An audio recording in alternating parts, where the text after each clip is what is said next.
Date of birth,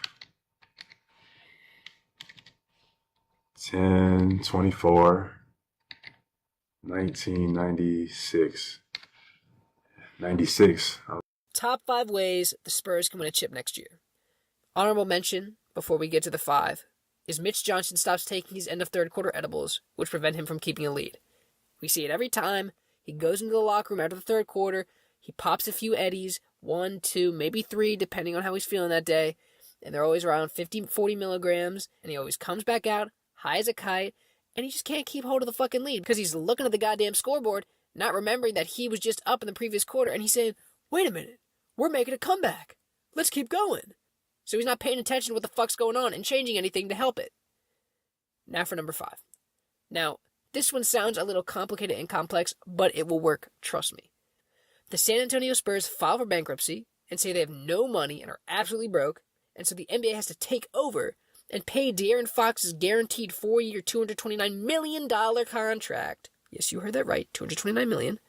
Then, De'Aaron Fox will retire because no other team is going to want him after he was exposed he was a secret New York Knicks sleeper agent the whole time. And then, the Spurs come back and say, oops, guys, we did the math a little wrong. Our accounts were a little off. We're actually fine. And then they give Dylan Harper the starting spot and find a good backup PG. All right, number 4.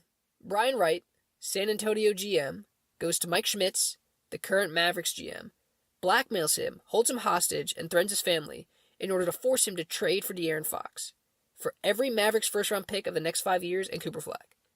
Because I think that is a perfectly fair evaluation of All-NBA second team and clutch player of the year point guard De'Aaron Fox. Number 3. Attack the fucking basket. I don't understand.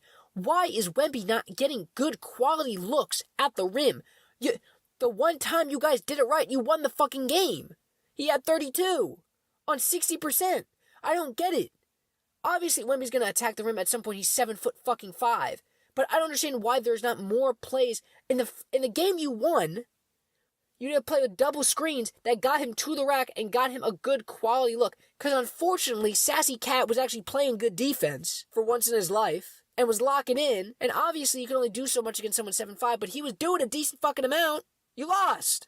Why does Dylan Harper, one of the smallest on the team, have the biggest balls of the team? And he's the only one really attacking the rim and getting there. He's a rookie.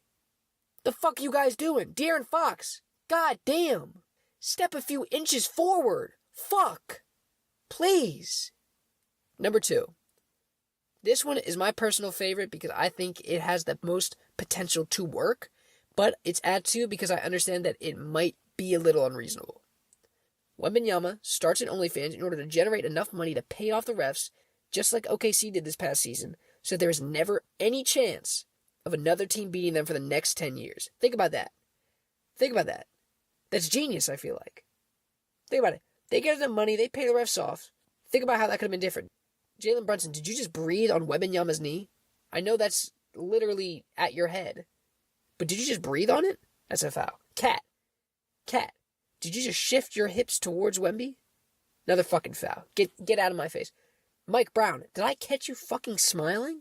2 free throws for Wembanyama. God, they never lose. They just have to fucking hit them. And now, the number one thing the Spurs need to do in order to win a chip is trade De'Aaron Fox. Get that fucking guy off the team. $220 million for what? Fuck that guy.